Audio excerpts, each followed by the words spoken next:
A Justiça acaba de tomar uma decisão surpreendente num crime de trânsito.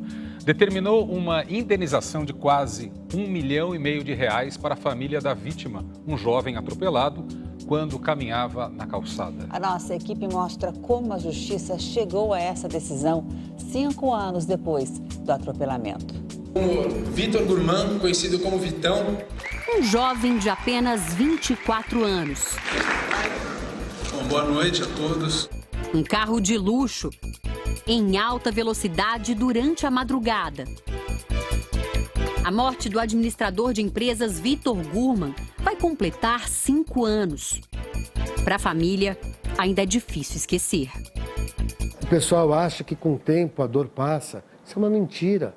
É todo Natal, é toda festa, dia de aniversário do Vitor ou de alguém da família, que o Vitor se faz presente pela ausência. Vitor caminhava perto de casa quando foi vítima de um carro de luxo desgovernado em alta velocidade. O processo criminal, para determinar se a motorista é culpada ou não, ainda está em andamento. Mas a família acaba de conseguir uma decisão favorável no processo por danos morais e materiais. Quem estava ao volante era a nutricionista Gabriela Guerreiro Pereira. No banco do passageiro, o então namorado dela, Roberto Souza Lima, dono do carro. Nesta semana, os dois foram condenados a pagar uma indenização de R$1,4 milhão à família. Para chegar a esse valor, a Justiça considerou todos os bens registrados em nome de Roberto e de Gabriela e ainda as informações das declarações de imposto de renda deles. Mais um detalhe influenciou a decisão. O carro utilizado no atropelamento custa cerca de R$350 mil e é blindado. O juiz que decretou a sentença considerou que a motorista combinou alta velocidade com ingestão de álcool, evidenciando um alto grau de imprudência. Ainda segundo o juiz, o acompanhante de Gabriela também deve ser responsabilizado, pois é proprietário do veículo, cuja condução foi entregue para a pessoa alcoolizada. O valor da indenização será dividido entre a mãe, o pai, a avó e o tio de Vitor. Que de antemão eu digo assim, isso é muito pouco por uma vida. Entre especialistas da área, a sentença chamou a atenção por causa do valor elevado. Segundo a Ordem dos Advogados do Brasil, não existe um levantamento de valores médios de indenizações em casos como esse. Mas este advogado da Comissão de Trânsito da OAB diz que o montante determinado pela Justiça é inédito. Valor atípico, mas foi um valor condizente. Serve para demonstrar que realmente as pessoas que acabam cometendo esse tipo de conduta, uma hora ou outra vão ter que arcar com a responsabilidade. O acidente aconteceu na madrugada de 23 de julho de 2011, num bairro de São Paulo conhecido pelos bares movimentados. Câmeras de segurança mostram Vitor Gurman voltando a pé para casa depois de um jantar. Um carro preto sobe a rua. O veículo parece estar em alta velocidade. As imagens não mostram, mas a perícia constatou que logo depois o carro bate no muro de uma casa e derruba uma placa que indicava a velocidade máxima permitida, 30 km por hora. O veículo ainda capota e se arrasta por cerca de 30 metros. O laudo não determina o momento em que Vitor Gurman é atingido. Ele foi encontrado no chão, inconsciente. Na época, testemunhas criticaram o comportamento de Roberto e de Gabriela logo após o atropelamento. Os dois preocupados com eles e com o carro. Ela estava preocupada mais com bem material do que com a pessoa que estava no frio lá, jogado lá, praticamente morto lá.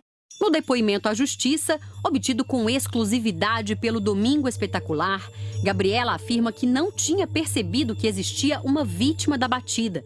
Ela diz: "Ninguém viu. Todos nós percebemos quando as 2 ambulâncias chegaram."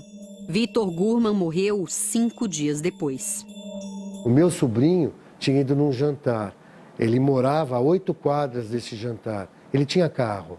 E ele deixou o carro em casa porque ele achou que ele podia tomar uma taça de vinho e ele não ia pôr os outros em risco. O jovem tinha acabado de concluir o curso de administração de empresas. Na formatura, ele fez um discurso em que parecia prever o futuro. Acidentes acontecem. E a gente tem que poupar, a gente tem que ser responsável para que a gente não perca de novo aquilo que tem mais valor, que são as nossas vidas e as vidas de quem nós amamos. A perícia concluiu que Gabriela estava em alta velocidade, entre 62 e 92 quilômetros por hora, ou seja, pelo menos o dobro da velocidade máxima permitida na via. Segundo a polícia, depois do atropelamento, a motorista se recusou a fazer o teste do bafômetro, mas o exame clínico constatou que ela tinha ingerido bebida alcoólica. O advogado de Gabriela diz que tudo não passou de um acidente. Ela não estava embriagada, ela estava na sua plenitude das condições físicas e psíquicas, portanto, não há como se falar que a Gabriela tivesse a vontade livre e consciente de praticar um crime. O que ocorreu foi uma fatalidade, um acidente e que, repito, atingiu 2 famílias. No depoimento, Gabriela conta que voltava de um bar e admite ter bebido. A gente se acomodou em uma mesa. O Roberto pediu um drink, pediu uma margarita. Eu pedi outra.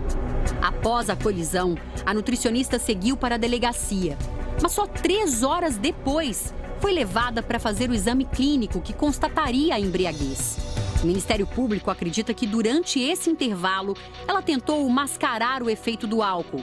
No interrogatório, ela negou. A juíza perguntou: "Ninguém levou nada para a senhora comer, beber?" E ela respondeu: "Não, não levaram nada." Mas o depoimento de um policial militar contradiz Gabriela. O PM afirmou: o pai dele levou lanche e refrigerante para ela. O policial se referia ao pai de Roberto, então namorado de Gabriela.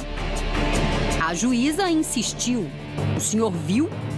E o PM confirmou: "Eu vi." A promotora acredita que se o exame tivesse sido feito antes, o grau de embriaguez seria ainda maior. Para ela, a nutricionista deveria ter sido presa naquela madrugada. Cometeu um crime, ela atropelou uma pessoa em cima da calçada. Alcoolizada, porque assim foi determinado pelo Instituto Médico Legal, estava alcoolizada e em velocidade incompatível. Gabriela é acusada de homicídio e ainda vai ser julgada na esfera criminal. A justiça vai definir se o crime foi doloso ou culposo, ou seja, se a motorista assumiu ou não o risco ao dirigir sob o efeito de álcool. A promotora pretende levar a nutricionista a júri popular. Uma moça que dirige embriagada, sem se preocupar. Embriagada estava dirigindo em alta velocidade, outra circunstância que também parece denota que ela não estava preocupada. Por isso, nós levamos à conclusão clara de que ela tem que ser julgada pelo júri popular e condenada por homicídio doloso.